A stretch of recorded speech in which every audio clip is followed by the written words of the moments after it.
is something that nobody wants you about success.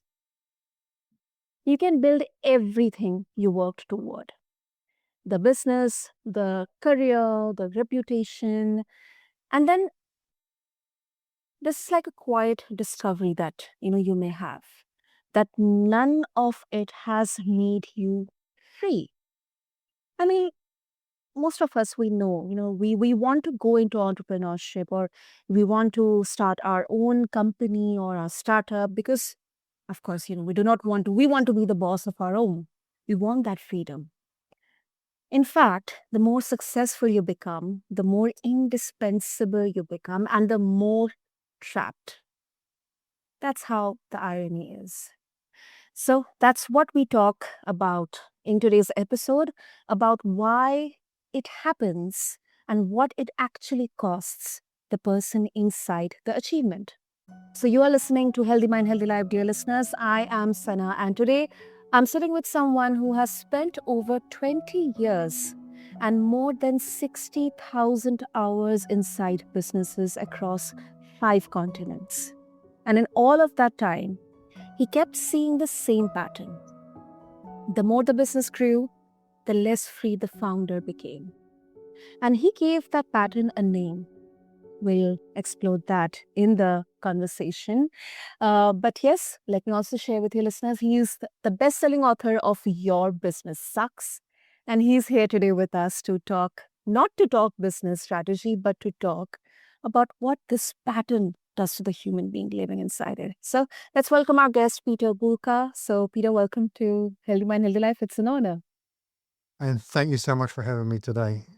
It's so great to be here. Super, super. Peter will directly start with the human cost and the phrase that you use.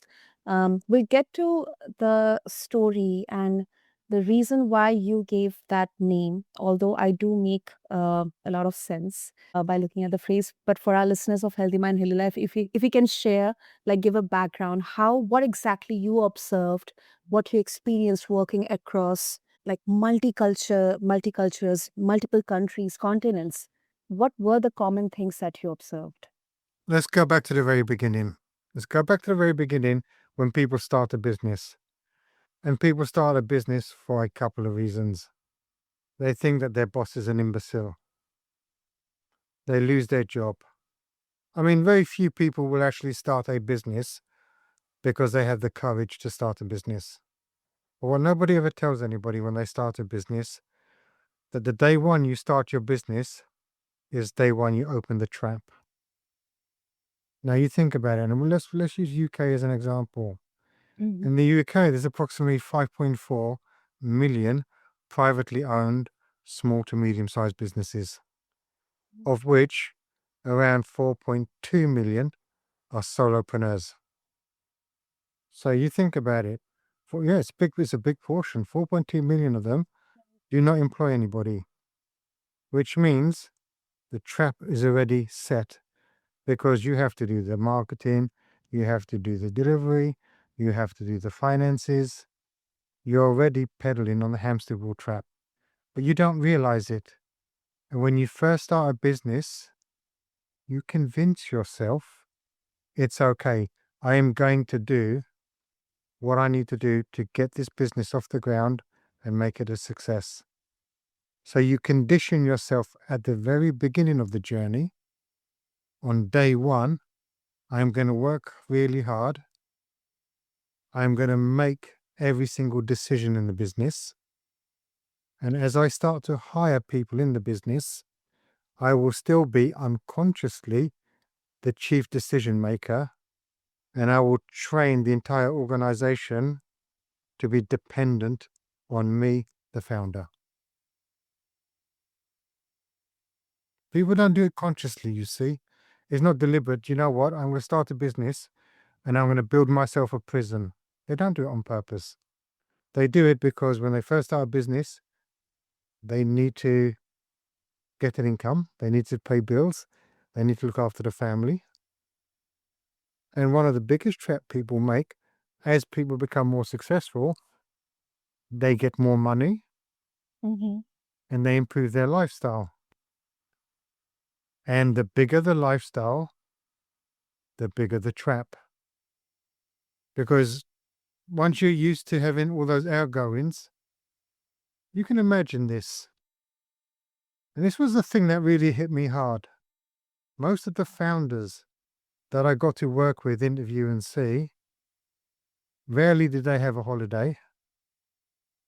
And I saw so many businesses disappear overnight when a founder, typically in the age of 45 plus, had some kind of major medical intervention that meant that they could not operate in their business for a period of time, let's say maybe a month.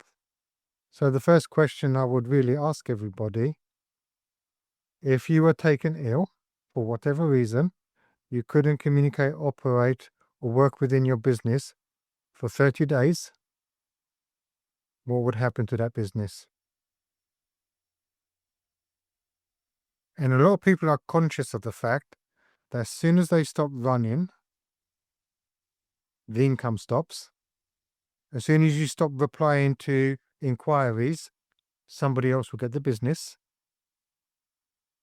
You think about it, when you think about it from a psychological point of view, it's not just a physical hamster wheel trap that's a problem. It's a psychological prison people have created for themselves. Exactly. And uh, Peter, I want to, because you mentioned about psychology, I'm going to get into that. But before this, it is unconsciously, like the creation happens unconsciously. However, let's say for a person who is already, for the founder who is already aware about it, like deep down, that feeling, that realization is there. But then once again, your rational mind will kind of think, I cannot stop right now. I cannot pause right now. It is impossible for me right now. So let me just do this for probably the next 6 months. Okay, let me also maybe hire one or two people. But for the next 6 months, let me be on this wheel deliberately because I cannot let this go. This is my baby. And it may sound cliche for the listeners because I've said it so many times. I've discussed this with many guests on Healthy Mind, Healthy Life, on this blend as well, another one of our business podcast. Um, but yes, it is your baby. And what do you think about this dilemma or the stalling? Okay, for another 3 months, for another 6 months, maybe for a year. Then I'll see, or I'll go out for investment. Do you know what the problem is? Is a lot of these people operate within their own bubble, so they don't have any external people challenging their thinking. And to be honest, they believe their own bullshit. Sometimes I would suggest that you take your baby and put it up for adoption because it'd be safer for the baby to be looked after by somebody else. But for the most part, we go to school, we learn. We may go to university and have a degree that's intellectually biased, but not practical.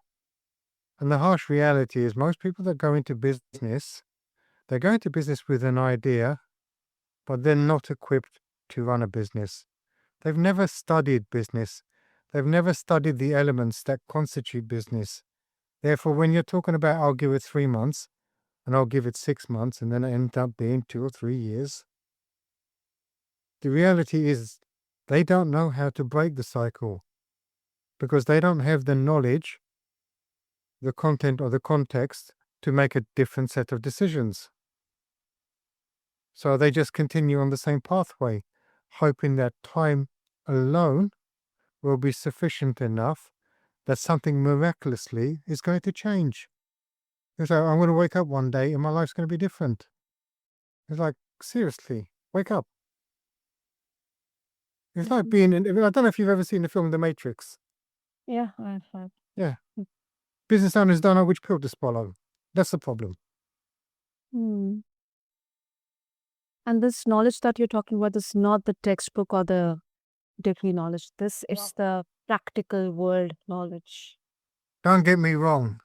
I think when you read, there's so many great business books out there, so many that can teach you elements of the business so you can make better decisions. There's just a lot of people just don't get into the habit of education. They think that once they've done their formal education, my education's done. Whereas I would say that's when your education begins. As soon as you become a business owner, you've got to learn how to become that business owner. You've got to learn the tactical side of business, but you also got to learn all about people. That's something that they never ever teach you at school, college, university. They never teach you all about people. And in business, it's all about people. And our ability to develop resilience along the way.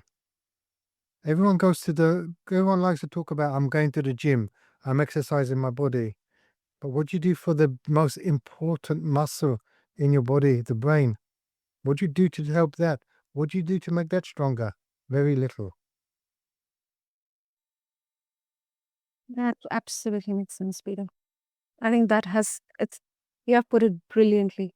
Put it brilliantly. And now I want to double down on the psychology part here because you mention about it and you also say that founders fail not because they are not clever enough, but because they become indispensable.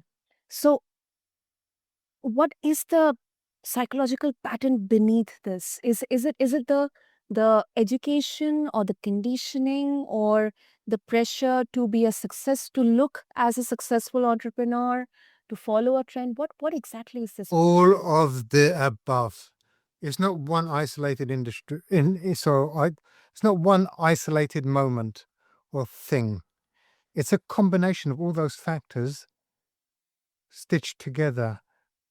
I mean, to become a business owner, you have to have something about you.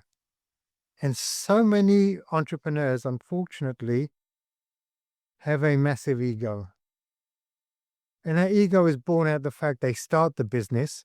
And when you start the business, you have to be the best at what you do. Yeah. To get any credibility, you have to be the best. But then they hire badly because no one's ever taught them to hire. So they hire people that won't naturally challenge their thinking, which makes them indispensable. It makes them the smartest person in the company, which forces them to be stuck. And they never get out of that cycle. And I look at the beginning, it's a bit like an endorphin hit. It's a bit like getting likes on Facebook or Instagram. Validation. It's a vanity metric because it makes you feel good about yourself until it wears you down. Hmm. And as it wears it down, and as a business owner, very often business owners are isolated. Yeah. They make the decisions by themselves. They don't want to take their problems home. They don't often have somebody on the outside to talk to. So they don't know what to do next. And they also think that the behavior that they are exhibiting is normal behavior. And if there's a good book for these people that are stuck to read, it's Marshall Goldsmith's book, What Got You Here Won't Get You There. Yeah. And it's so true. Listen, what got you to move from a solopreneur to then employing 2 or 3 people isn't going to get you to a business that is employing 50 to 100. That's true. That's absolutely right. I think this is such a deeply human thing, Peter, because it is why so many founders know they need to change, but they cannot quite make themselves do it because I think it feels like this dismantling. Like even when you desperately want to, dismantling it, that being needed, feeling valued is like feeling valued or having an echo chamber. Um, it can feel like dismantling yourself. But you know what's interesting is because they've placed value on themselves Mm. being needed all the time. Whereas actually, if we look at value as a as an organization grows, the value that a founder should provide should change, as should their identity. And they need to make that shift. It's guilt. Mm. A big portion of it is guilt. Is as you hire people, a lot of people need to be seen as being indispensable, being the first person in, being the last person out, because it's a badge of honor. And they also do not want their employees to think that they don't work hard. It's an identity problem as well, because they've not made that shift. They are concerned more about being judged than driving the business forward. And Peter, I want to kind of genuinely want to push back on something here because there's a saying that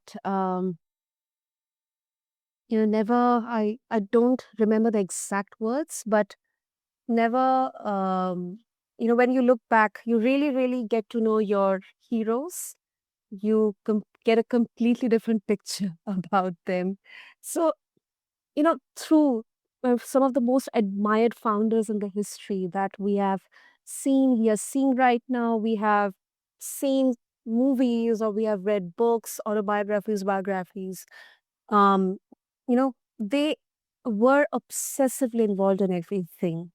Like, either micromanaging or, been there in every detail. So, is it possible, Peter, that the hamster wheel it is not a trap for everyone? Like that for some people it is? Like being indispensable is actually the source of excellence? Think of it differently. Think of Okay. the hamster wheel as a theme park.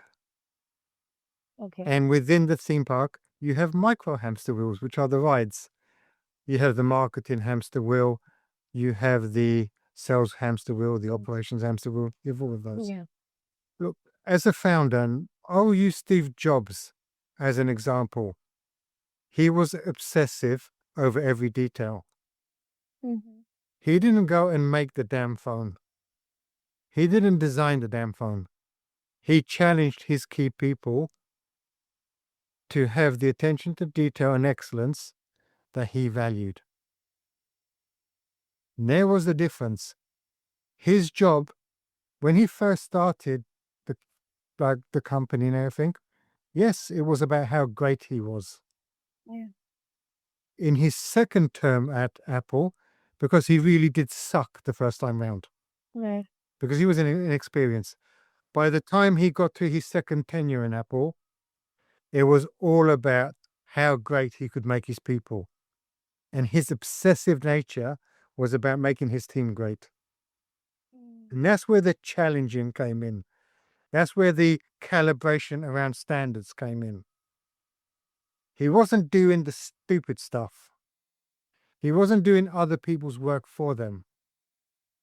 He was doing what was needed to take the business from being a multi-million-dollar corporation to multi-billion-dollar corporation.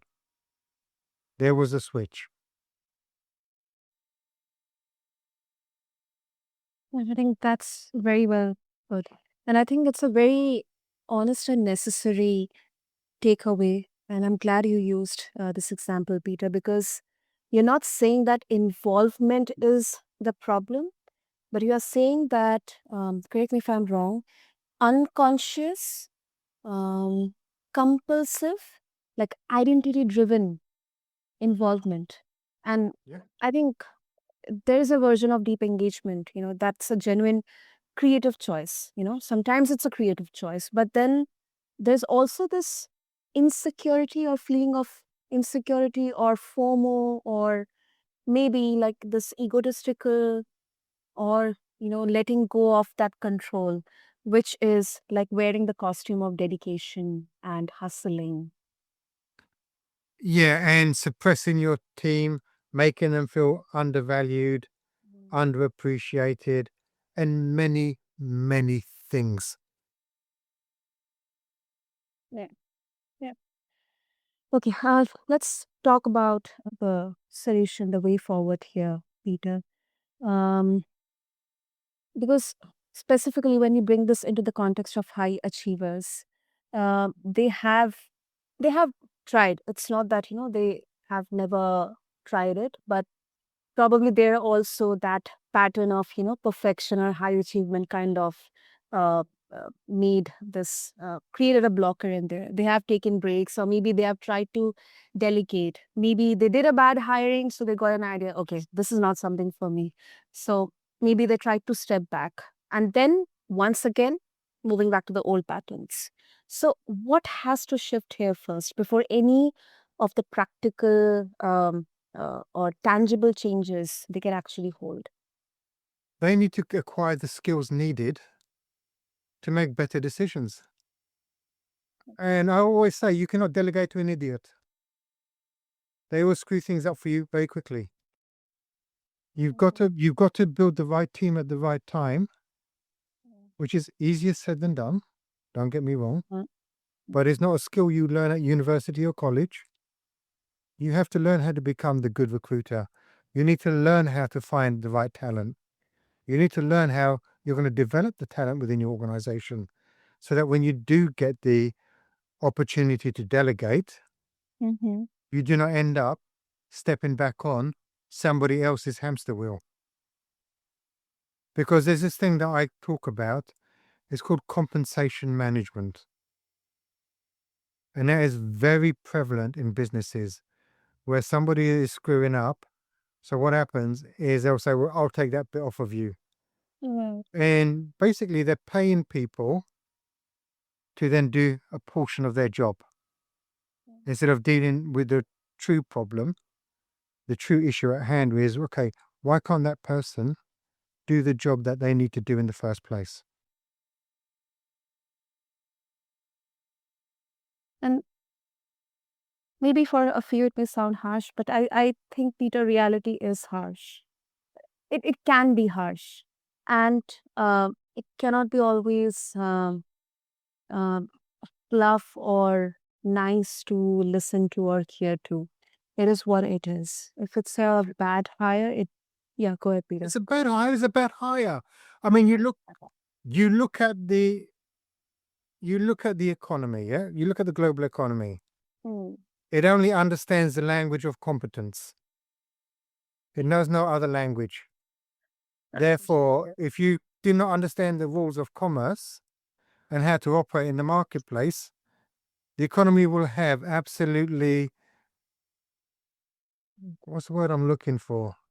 It will show you no mercy. It will have no empathy for you. It will punish you for not doing the right things. And therefore, there's no way you can fluff it up because a bad hire is a bad hire and it can cost you so much money. Absolutely. Yeah. And this is why we have to learn to get it right. There is no shaking away. And I know that there are so many people that try to make it sound a lot softer. Let us be kind to people. Let us not tell them the truth as it is. I don't agree with that. You No, have and that's to the tell the problem. truth. You have to, whether you like the truth or not, the truth is the truth. Now, what you do about the truth is a Yeah, totally different thing. that's a totally different thing. And there is a way to communicate that. It doesn't have to be, uh, in a very disrespect or undignified way, but at least if A plus B is 1 plus 1 is equal to 2, it has to be communicated 1 plus 1 is equal to 2. It cannot be communicated in any other way. No, absolutely not. And I think you've got to communicate with humility. If you communicate from the right place, then it's fine. Yeah, It's when you communicate from the wrong place, it's unacceptable. totally. Totally.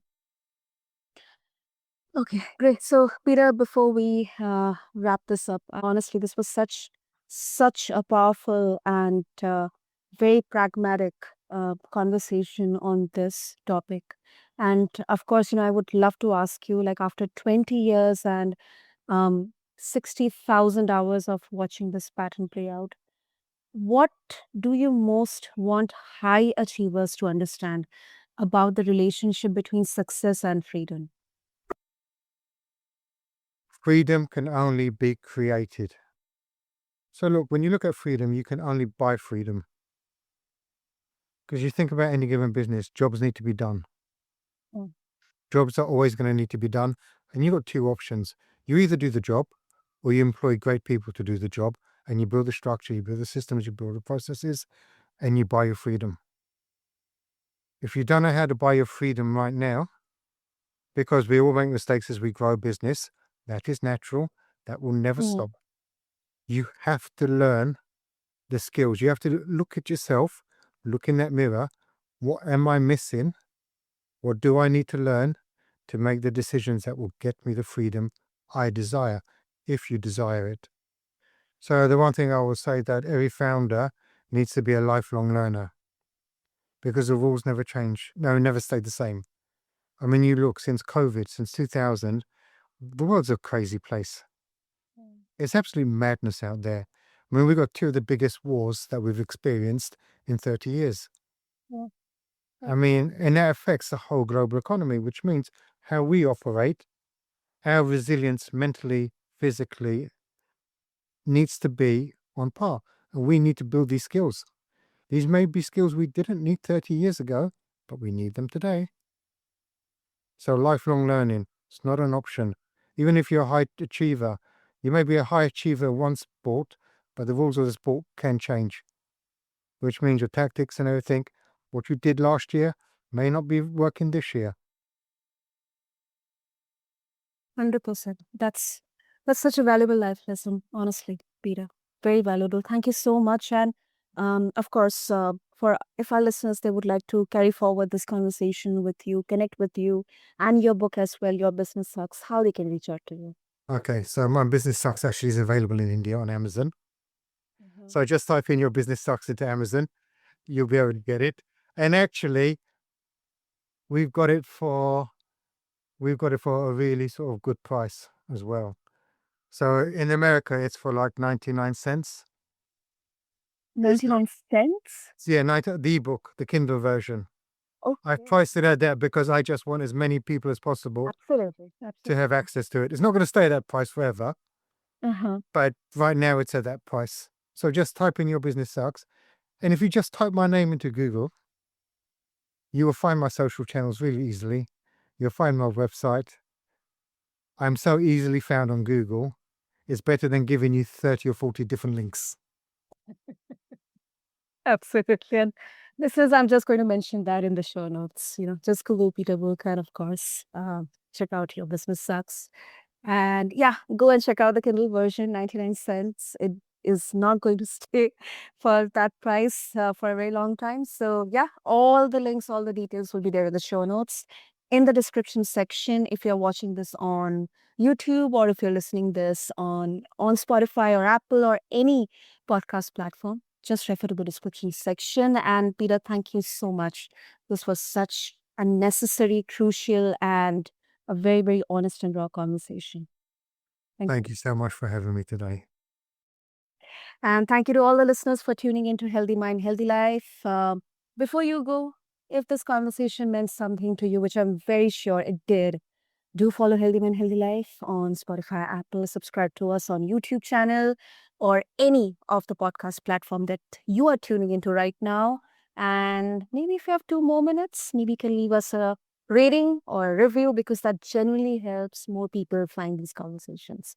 So thank you for being here. I am Sana. I'll be back soon.